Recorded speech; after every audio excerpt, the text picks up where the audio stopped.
que calor, deu a impressão que eu estava nervoso, eu sou nervoso. Estamos aqui na CAD, Computação Gráfica e Arquitetura, para entrevistar o grande arquiteto Assis Reis. Ele irá fazer uma pequena introdução e após a nossa entrevistadora Mariana irá fazer algumas perguntas. Pode começar. Estou recebendo aqui 3 estudantes de arquitetura e que não é a vez primeira que isso acontece, que me dá muita satisfação em dialogar com essa juventude. São pessoas de uma geração que eu espero muito que contribuírem bastante para a arquitetura e tenho quase certeza que sim, porque nós estamos diante de uma sociedade hoje informatizada. Logo haverá grandes contribuições e mais fácil de contribuir, embora por outro lado de grande dificuldade, dada a crise que existe em todo o campo da história, da cultura, da arquitetura, da economia, da civilização, por fim.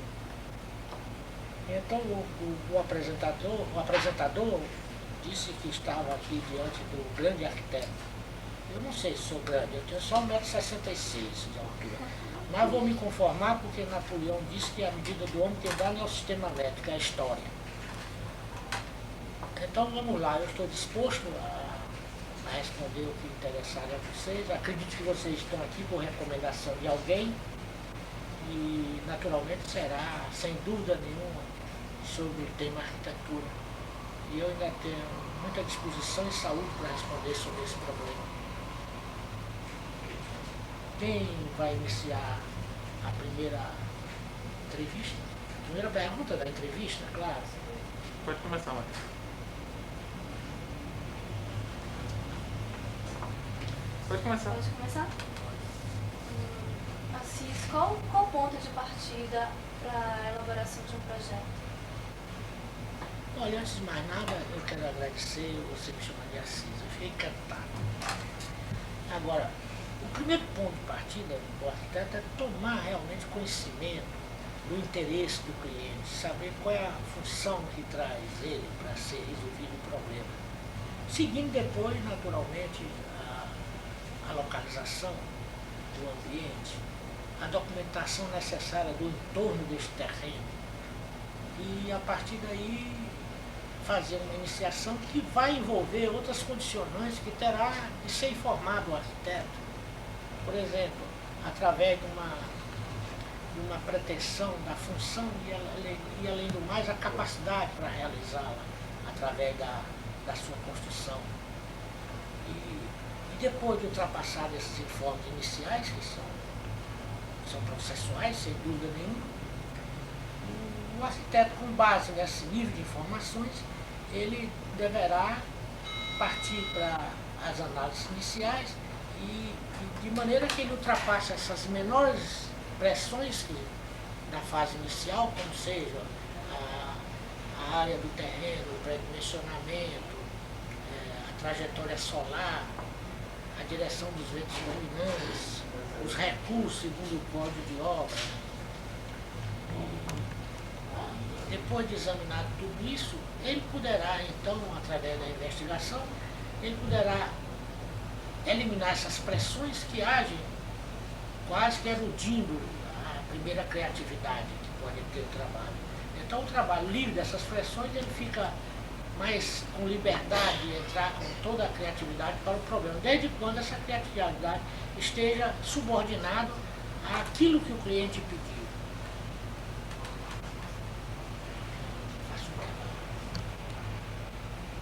Qual a prioridade na elaboração desse projeto? A parte estética ou a parte funcional? Porque é basicamente ligada com criatividade nessa parte do projeto. Muito bem. Estou gostando das suas perguntas. Eu diria o seguinte, que a criatividade ela deverá estar subordinada a seu tempo e a seu espaço. O tempo se refere à época em que essa criatividade deva estar comprometida no sentido mais global da criatividade humana. Então, hoje, por exemplo, nós estamos dentro do que se chamou pós-modernidade, que equivale a dizer contemporaneidade.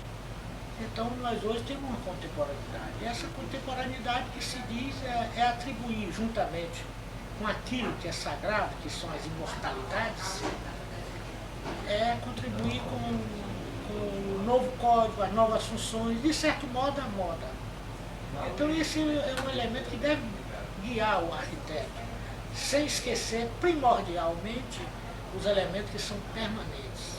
Isso, quais são esses elementos permanentes? Seria a atmosfera solar, seria a presença do vento, do oceano, dos lagos, se tiver das montanhas, da geomorfologia. E justamente ao lado do conjunto de procedimentos e conhecimentos que geraram as raízes da nossa consciência, das nossas gerações, até chegar às nossas atualidades, para poder interpretar tudo isso conjuntamente com essas imortalidades que eu citei, porque essa é a parte subjetiva do homem, é da cultura, e ele deverá propor dentro disso, mas, sobretudo, dentro do seu tempo. E hoje, quando eu digo do seu tempo, é fazer uma obra dentro do espírito local, que representa a sua época. E não acredito que ele vá dar prioridade à parte estética em relação à função. Eu acho que a conjugação das duas poderá responder pelos anseios da humanidade. Porque a beleza é uma coisa que está presente em todos nós. Todos nós nascemos criativos, ninguém é criativo por ser arquiteto. Absolutamente toda a humanidade é criativa, tanto no processo empírico, como erudito, como científico, como filosófico. Sempre a humanidade é criativa. A criatividade é comum a todo homem, graças a Deus. O homem nasce com essa criatividade. E é por isso que agora eu estou sentado aqui, olhando para vocês, vocês me fazendo essa pergunta, porque durante séculos nós fomos criativos, chegar ao ponto de ter uma máquina me olhando e fotografando, e dizendo que eu vou sair muito simpática, essa coisa toda no filme, porque nós fomos criativos permanentemente. E é isso que induz o progresso e chegamos à civilização, foi através dessa coisa chamada criativa que está dentro de nós. Porque a criatividade sempre será uma força que tem na origem a luta contra uma forma imitada. De onde é que vem? Me dá a impressão que a inspiração é uma coisa que não é ensinável. É uma coisa muito particular de um determinado momento, sabe? Uma determinada posição, que ela vem como se fosse uma coisa, vamos surpreender dentro de si mesma. Ele não tem uma norma para ter inspiração, não existe isso, não é ensinável. Ela pode acontecer, normalmente ela acontece, ou às vezes nem acontece, o sujeito faz a obra, mesmo sem inspiração, mas ele deve ter um conhecimento de tal força que represente muito bem o nível de intenção procurada. Nem toda obra precisa ter uma inspiração, mas quando ela acontece, aí é interessantíssima a coisa, desde quando essa inspiração não seja tão egoísta, capaz de desenfocar os outros valores que contém na arquitetura. O que fazer então com o cliente que pede para o senhor fazer uma obra, por exemplo, de épocas passadas, com estilos passados, tipo um castelo medieval, uma casa colonial, que vai em contrapartida disso tudo que o senhor falou, né? De inspiração e de atualidade mesmo? Olha, a primeira coisa que me vem na cabeça, se me surgir um cliente desse, é eu telefonar para o pilotão de fuzilamento e colocar ele no paredão. Porque isso me parece um absurdo muito grande em termos de ser humano. Ser humano que eu chamo o homem participativo, o homem social, o homem que tem um nível de informação capaz de impedir essas coisas. Não sendo assim, esse indivíduo é um indivíduo que não existe para mim, porque se ele quiser fazer uma obra, por exemplo, imitando um palácio ou mesmo um castelo da época medieval, fazer um projeto, eu quero um castelo da época medieval. Muito bem, ele poderia ter esse castelo da época medieval, bastaria uma sessão espírita, imobilizar um arquiteto da época medieval e pedir para ele fazer o projeto. Porque de outra forma não tem possível. Existe uma ética na arquitetura. O arquiteto tem duas forças interiores. É uma que liga no tempo e no espaço. No tempo é a época em vista, no espaço é o local onde ele mora. Então ele tem que traduzir essa cultura repassada pela cultura universal e fazer seus projetos. E não querer fazer, repetir uma obra que não tem mais razão de ser, não tem ambiente, não tem economia, não tem amigo, não tem coisa nenhuma. Esse castelo surgiu com uma motivação, com uma componente social muito grande para ele poder existir. Hoje nós não temos mais esse problema. Seria um absurdo, que não existe isso. Eu tenho a impressão que se existe algum exemplo, deve ser um indivíduo que, infelizmente, ele se negou a comparecer no sofá do psiquiatra e acabou sendo internado no asilo de loucos. O homem, a época que ele viveu, sem direito de escolha, a ele gostar de outros estilos, de outro tipo de construção? A colocação é inteligente, mas eu quero dizer o seguinte: uma das coisas mais sagradas do homem é a liberdade. Mas a liberdade do homem está inteiramente articulada com a liberdade do outro homem. E do outro homem com mais outro. Então existe uma consciência dessa liberdade. E é por isso que existe o que se chamou democracia, que procura realmente dar um significado mais de equidade a essas coisas. Então eu digo o seguinte, que se o sujeito chegar a pensar em querer ter um castelo medieval e procurar um arquiteto, eu acho que o cara em si, como senhor absoluto e não relativo mais a ninguém, como se ele fosse absoluto, ele poderia até construir o seu castelo, ele mesmo construir e projetar, mas como senhor absoluto, não tem ninguém para participar. Ele não pode obrigar terceiro a vir projetar uma coisa que não é a existência da coisa em si, do que se vive. Então é por isso que eu disse, de modo humorístico, que ele devia estar no manicômio, porque é uma liberdade que se chama isolada e egoísta, não tem mais nada a ver com a liberdade dos demais. Porque quem pode construir? Primeiro não tem o arquiteto para projetar isso. E o arquiteto tem um processo ético, uma disciplina, e com a sua moral. Ele sabe que ele está num tempo e tem o seu espaço adequado para isso. Ele procura se informar e ter cultura justamente para evitar essas... não é evitar, é ter pelo menos a argumentação necessária para rechachar ou repelir essas coisas assim. Eu acho o seguinte, que esse negócio pode ser até abstrato, porque o que teremos que ter consciência, acima de tudo, é que a arquitetura, sendo altamente utilitária, ela tem um fato econômico, que é importantíssimo esse fato econômico. Quando você faz a obra, não é somente a obra por você ter dinheiro para fazer, é que você vai prejudicar as envolventes todas, os outros seres humanos que estão ali de junto. Quer dizer, não existe esse termo absurdo, a não ser que o sujeito fosse morar na Lua e fizesse lá o seu, desde quando não tem outro habitante, fizesse lá seu castelo medieval, para organizar a sessão espírita, para chamar aquelas pessoas da época medieval, para conviver com ele, entendeu? E quem sabe, ele tem até namoradas medievais, sabe, né?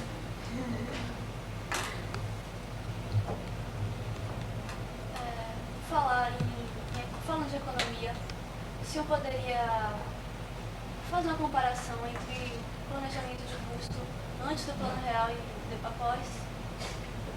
Bom, eu poderia dizer alguma coisa a esse respeito. O fato é que na prática, quando se fala em economia, chega um cliente e diz, eu quero que eu faça um projeto. Uma das coisas que deve constar nessa relação do desejo do cliente é saber, primeiro, muita clareza a função, o que é que ele pensa da obra. Ele pode até fazer o que se chama um mapa mental para a gente, que contribui, é bom essa participação dele, eu acho ótimo, principalmente no nosso tempo, que procura uma arquitetura mais participativa. E então, existem parâmetros para isso, por exemplo, existem vistas especializadas, escritórios, disso, que dão informação, metro quadrado com residência de pouco luxo, de luxo, ou de material normal, existe um preço do metro quadrado. Tanto para residência como para edifícios, isso hoje é conhecido. O sujeito tem logo uma ideia, uma estimativa do quanto vai custar essa obra, conforme o dimensionamento dela. Isso é um processo normal. Quais são as maiores dificuldades que o arquiteto encontra para fazer um projeto? Eu acho o seguinte, que a gente deve, inclusive, cultivar essas dificuldades. Porque quanto mais dificuldade o arquiteto tiver, mais esforço ele conjuga para fazer uma obra de importância. Essas obras muito fáceis, o sujeito não tem que tirar o paletó para trabalhar em cima delas, em geral são obras que tendem a ser medíocres. Não está se procurando obra-prima, mas uma arquitetura média para tudo isso. Então essa dificuldade tem um sabor muito interessante, porque ela de qualquer forma mexe com os brilhos do próprio arquiteto, para ele ultrapassar o problema. E cada vez que ele ultrapassa o problema, ele alimenta uma força interior que vai levá-lo a uma criatividade pelo menos razoável. O senhor poderia citar as 3 obras mais importantes, se considera que tenha mais destaque? Existente aqui na Bahia, essas obras? Não. De que período, de que autoria? De sua autoria, né? Sua autoria. Ah, de minha autoria? Como foi que você disse, repita de novo? Das 3 obras que se poderia destacar, como as mais importantes, suas... Ou 3 obras representativas de todo Isso. É melhor Seu falar trabalho. assim, pode citar 3 obras. representativas As da sua. representativas é melhor o que o senhor pensa de arquitetura. Pois não.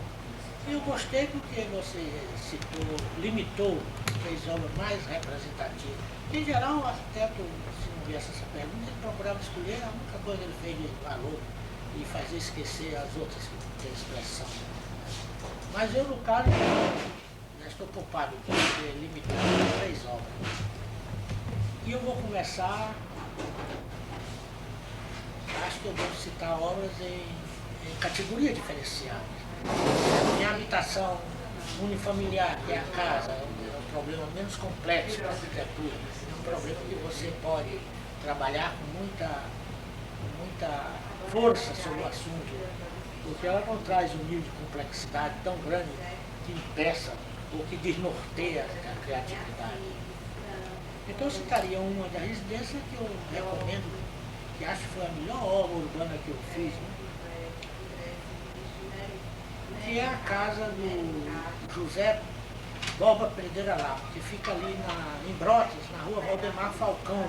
O número não me lembro, mas é uma casa que eu acho de muita importância, porque é uma casa que eu considero intextual. Você vai, visita e você sai e é incapaz de você descrever essa casa. Tal a dinâmica espacial, intercomunicação de espaço e informalidades, traduzindo sobretudo uma consciência dessa informalidade baiana, da cultura baiana. Então essa casa eu considero ela uma certa importância, um certo significado dentro das obras que eu realizei. A outra seria um edifício em que eu inauguro uma coisa que eu considero muito importante da nossa cultura local. Primeiro eu tendo a dizer que toda a minha obra é produzida introduzindo um certo grau de contemporaneidade nas interpretações da cultura baiana. É isso que eu faço. Toda a minha obra está submetida a isso. É a cultura baiana estudada e traduzida materialmente dentro de um grau de contemporaneidade. É esse o meu critério global para tudo isso. Então aí vem o Solar das Mangueiras, que é um edifício de apartamentos, que é construído na ladeira da Barra. São 2 edifícios técnicos. Esse edifício tem muito significado para mim. Por que que tem? Primeiro porque é uma demonstração viva do abandono da Cartilho Le Corbusier, que eu, embora tenha abandonado na década de 60, porque eu sou um arquiteto de segunda geração, não foi só eu que abandonei. Outros arquitetos de segunda geração, como o Luiz Paulo Campo do Rio, como o Joaquim Guedes de São Paulo, como o Miguel Pereira do Rio Grande do Sul, e como outros também fazem parte da minha geração, nós rompemos com essa Cartilho Le Corbusier. Passamos a buscar outros caminhos para representar essa arquitetura. Esses outros caminhos também não era só romper com a arquitetura, era principalmente romper com a tendência que existia na prática de querer estereotipar a arquitetura brasileira segundo o desenho do Oscar Niemeyer. E nós repelimos isso. Achávamos, inclusive, que a arquitetura de Oscar Niemeyer não era ensinável, embora ele seja um arquiteto de alto valor. Ele, sem dúvida nenhuma, foi um dos que muito contribuiu para dar um caráter internacional à nossa arquitetura moderna na época própria, que foi a década de 40. Então, nós então rompemos com isso, cada arquiteto no seu território, na sua região, procurou interpretar outros caminhos para a arquitetura brasileira. E eu, como já disse, toda a minha arquitetura, eu procurei estudar, sobretudo, o problema da cultura local e a tradução disso, como materializar essa cultura. Então é por isso que eu digo, toda a minha obra tem essa preocupação, representar a cultura baiana com um grau de contemporaneidade.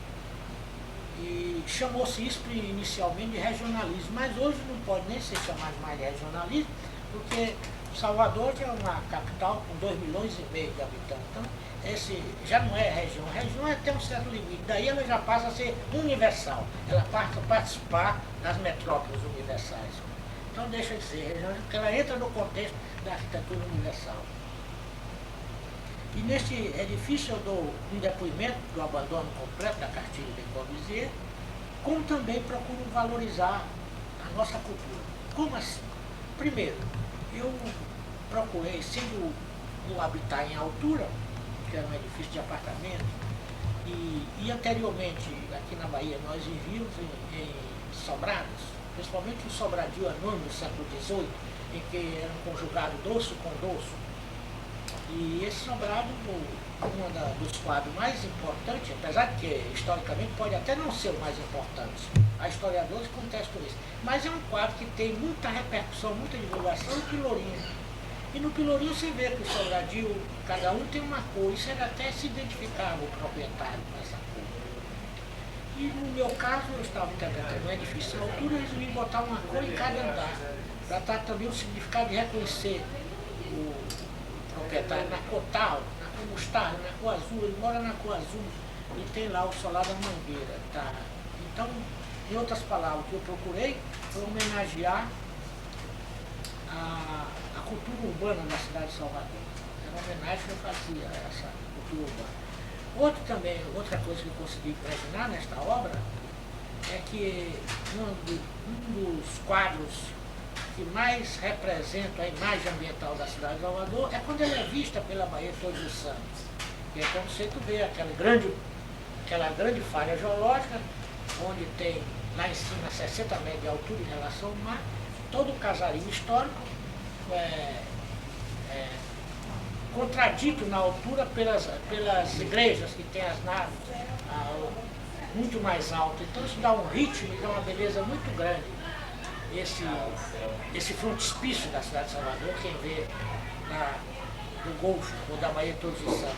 Eu mesmo, em 68, quando fiz um projeto de reintegração do núcleo histórico da cidade de Salvador, juntamente com 2 grandes arquitetos, dentre os quais está esse Paulo Armindo, que hoje é uma figura que pertence à cultura baiana. E hoje é representante da Academia Baiana de Letras. E também com a Arilda Cardoso, que é uma grande arquiteta também, que é uma paisagista reconhecida nacionalmente. Esses 3 personagens fizeram esse estudo de reintegração do núcleo histórico da cidade de Salvador. Eu tive, apesar de não ter tido uma participação intensiva, talvez o Paulo tenha tido muito mais do que os 2, porque ele era o líder na ocasião desse trabalho. Mas eu fiz então um desenho do frontispício da cidade de Salvador, visto da obra, visto da Baía de Todos os Santos. Esse desenho eu guardei, e guardo com muito carinho, ainda possui esse desenho, de 1968. Então essa imagem era muito forte em mim. Então nesta época, toda a terminação do edifício era como se tivesse um corte no edifício, terminava ali reta, aquela chapada, dando a ideia que o edifício foi interrompido e podia repetir os andares para cima se houvesse mais dinheiro para isso. Era uma informação errada. Então eu peguei, inspirado, aí vem esse termo inspiração que eu já falei. Nesse frontispício da cidade de Salvador, eu procurei fazer o edifício, terminando em várias alturas, cada torre com uma altura específica, dando uma ideia exatamente dessa imagem da cidade de Salvador, de altura diferenciada. Então o ático do edifício chama ático, a terminação do edifício, é todo em diferentes alturas, procurando reproduzir essa sensação da imagem do frontispício da cidade de Salvador. Tem outras coisas também, mas essa é relativa à cartilha de Corbusier, como o abandono do pilotis, lá não tem pilotis. A obra nasce do chão. E ela tenta também preservar, porque o nosso centro histórico, o nosso perímetro da ideia da área central da cidade, ele é muito pobre em área verde. O Parque Olímpico era tão pobre que o Campo Grande, na época, passava a ser considerado um parque. Ele é só uma praça hoje, como a demais. Então, esse local que eu tinha de fazer esse projeto, o Solar das Mangueiras, esse edifício, vocês vão fotografar, sem dúvida nenhuma. E uma das coisas que mais me sensibilizava no trabalho era fazer esse trabalho de qualquer maneira, porque eu teria a possibilidade de preservar a área verde que estava lá, sem procurar recursos da administração, que em geral a administração não tem dinheiro suficiente para estar desapropriando elas, principalmente para a preservação de áreas verdes. Existem obrigações através, hoje principalmente, está sendo muito importante isso. Tem vários departamentos que tratam do assunto, não pode derrubar água, pode fazer aquilo. Mas eu via nisso uma oportunidade de preservar uma grande área verde que tem lá, porque o terreno foi uma área farta. E eu preservei, continuei dando as mangueiras foram todas preservadas e outras árvores também, e dei uma ideia de um VEC que contribui sem dúvida nenhuma, embora é privado, porque não é coletivo, mas é uma ideia de preservar, porque isso vai ter influência no clima, de preservar a área verde. Bom, eu já falei muito desse edifício, vocês quando forem lá, vocês puderam então dar também sua apreciação, tendo uma visão crítica, isso que eu falei do